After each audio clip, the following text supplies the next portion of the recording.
Hey guys, welcome to the American Man Podcast 5-Day Look Back. Today is Saturday, February 22nd, and here's what you missed. Beginning of the week, a lot of news regarding negotiations regarding a peace treaty in Ukraine. The one person not at the table, Ukraine. So since then, Trump has called Zelensky, the president of Ukraine, a dictator. He criticizes Zelensky for not holding elections, things like that. Everyone's in an uproar, but the fact of the matter is that the countries that are really involved um, in terms of a power perspective really are Russia and the United States. Um, it's the problem with this whole thing. This is essentially a Cold War. We've been funding, or not a Cold War, proxy war. We've been funding Ukraine to fight the Russians because we don't like the Russians. And Trump, for his part, does seem pretty interested in people not dying and peace. So he is trying to negotiate with Russia directly. I don't know, what the result's going to be, but um, I would like to see the war end for everyone's sake. Um, the biggest issue and the fact that Russia has said, "Oh yeah, we want the war to be over too." Well, then maybe don't invade people, right? And that's the bottom line. They invaded Ukraine, so I do struggle with this. Appeasement didn't work with Hitler. It certainly won't work with Putin. But at this point, are we just going to continue funding the war when, you know, Europe is there? They could fund it more. I don't know. I don't know the answer to that. But I do hope that it can come to a resolution soon for all of our sakes. In Germany, it is apparently a crime to post lies or insults online. So we've gotten to that point in Germany where they are restricting basically anyone who's critical of anyone else. That reminds me of history lessons when you weren't allowed to criticize the German government. Those started happening in the 1930s, and we all know where that went. So good job, Germany. History repeats itself. Another aviation accident in the news. This one just incredibly uh, miraculous in that no one died. A commercial plane flipped as it landed. There's video out there. As soon as it starts to land, it rolls to the right. One of its wings just snaps off like a twig. The whole thing flips over and it grinds to a halt. You can see fire. Um, it is absolutely incredible that no one died, that it didn't explode. Um, and seeing the video, the people inside were taking on their way out, it's just surreal that they were hanging upside down in their seats and were able to get unbuckled. And there was an infant who was severely injured, and so we pray for the infant. Um, but it is incredible. Now it's interesting. Now, of course, everybody points fingers and everyone blames politicians and things like that. I'm not sure how you blame politicians on either side for um, a plane malfunctioning. I mean, that's sort of up to Delta, isn't it? Um, isn't that supposed to be their job to make sure the planes are bolted together correctly, or whatever it is that happened? Obviously, we don't know yet. So I hate that everything turns political. And everyone's saying, "Oh yeah, don't fly. Flying's so dangerous," and things like that. But is it? Is it actually more dangerous now? I think we have this sort of confirmation bias when it comes to big accidents, where we see one and then we look for all the others. Now, it's true we had two right in a row of commercial airlines, and that's different. That doesn't usually happen. Um, but if you look at the statistics for actual, you know, um, airplane crashes per year and fatalities per year, we're actually right on track. I mean, it maybe even a little under. the thing is, once there's one big accident, the news is going to report on every little accident. I saw another one happened in Arizona at a small, airport or small planes in Arizona that crashed. We would not have seen that in the news had the DC and Toronto crashes not happened. So I think that unfortunately, we sort of we get flooded with events once one big thing happens, and then we think, oh, this is happening all over. Planes are just dropping out of the sky.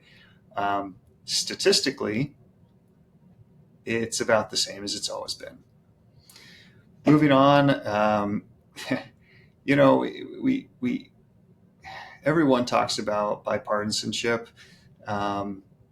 but looking at the way DOGE has been just attacked and attacked and attacked, I don't understand why a handful of Democrats wouldn't be willing to, work with DOGE to try to, preserve some things, but also put on the appearance at least of saying, yeah, we don't want to waste money either. Let's root out some of this wasteful spending. We've always had this conflict between Republicans and Democrats. Republicans want to fund the military. Democrats want to fund social programs. And my hope is that DOGE goes through all of it. And I think they are going to go through the Department of Defense and the military and try to root out waste there, which has so much wasteful spending. And I would think that Democrats, at least a handful of them, would say, yeah, I want to be involved in this. I want to help maybe, tamper down on some of the programs and the social programs that they're calling out and explaining why this was necessary or why this one should be kept and not canceled and that type of thing. Instead, it's this tribalism that just gets us. It's all Trump is bad or all Biden is bad, and you can't operate a government like that. And so we'll see where it goes. But I would think that our governments in general would want to cut out waste. But I guess that's a partisan issue too now. Moving on, Kash Patel was confirmed as the director of the FBI. He was sort of the last, really controversial Trump appointee that I'm aware of. So Trump has installed his starting lineup, so to speak. Everyone other than Matt Gaetz that he initially appointed got through. So that's I guess it's always been it's bipartisan. I mean it's partisan. The confirmations have been partisan, and they usually lose one Republican or sometimes two. But it is what it is, and now they're through. So it's time to step back and say, okay, let them do their thing and see where it goes. My thoughts on the big government, and everybody talks about the deep state and things like that. I think it's less conscious than subconscious, in that I don't buy into, obviously there's conspiracies all over. I don't buy into so much as one big cabal. I think there's just a lot of bureaucracy and that has just been tying up our country slowly and slowly and slowly. And when they say the deep state, I don't think it is a concerted effort. These people who meet in a shadowy room and determine what's going on. I'm sure there's people who do that to try to influence our country and try to get people here and there. But overall, I think we are just inefficient, and we depend a lot on these sort of agencies that really have no accountability. There is no accountability at a lot of these places because they're not elected, so they don't really have to worry about it. And the issue with places like the FBI and things like that.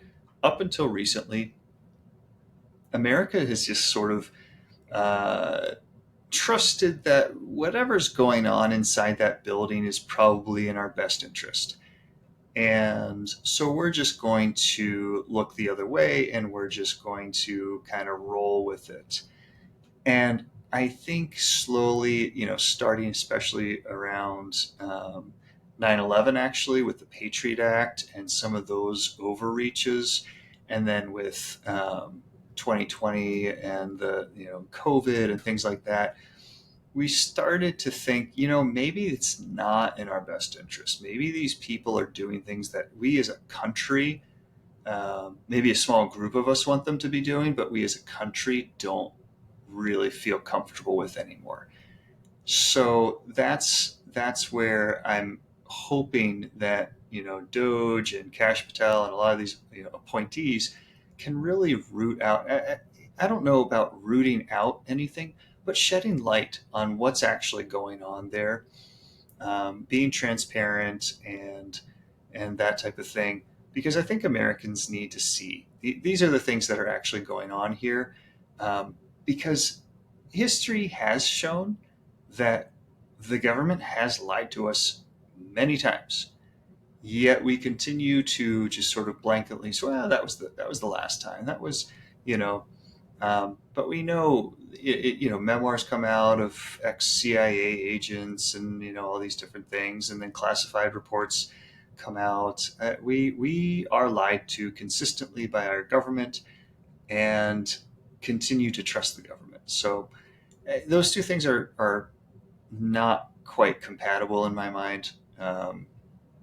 So I'm hopeful that at least some of the processes and things like that are exposed, and we at least get a little more um, transparency on all of this. In sports, Canada topped the United States in the Four Nations All Star game. So instead of doing a standard All Star game where you just have best on best or anything like that, um, which in recent years we've seen in every major sport, is just pathetic. Absolutely. I mean, the NFL, it was so bad they switched to flag football. Basketball is a joke. No one plays defense. It's just an excuse to get a bunch of people together, get some money, and pretend to play basketball. It is unwatchable in my mind. Um, so, but somehow hockey put together a compelling reason to play hard, and that was national pride. So, I've seen a lot of different commentary on it, but I think the one that tops it best was you look at the first when you look at the first game between America and Canada, there was a massive brawl. I mean, there are people who are hurting themselves and fighting over what's really an exhibition game. I mean, if that's not compelling, I don't know what is. So, good for the NHL for, figuring out the key to get, true participation from their all-stars during this sort of exhibition mid-season game. It was fantastic. I look forward to future iterations of that. Um, Finally, on really just a tragic note, we've had this ongoing, hostage release and now bodies being released by Hamas pursuant to deals and things like that. And this week they released the bodies of two infants, both of them under two, that were initially captured alive by Hamas, and the bodies were returned as part of the ongoing negotiations. The body of their mother was not returned. She was also taken alive initially, and I have no sympathy for Hamas. I have no uh, this you cannot, no amount of oppression justifies the murder of children. Period. Nothing more to say about that. So that's the big news of the week. And so keep your eyes open, and we'll see you next week.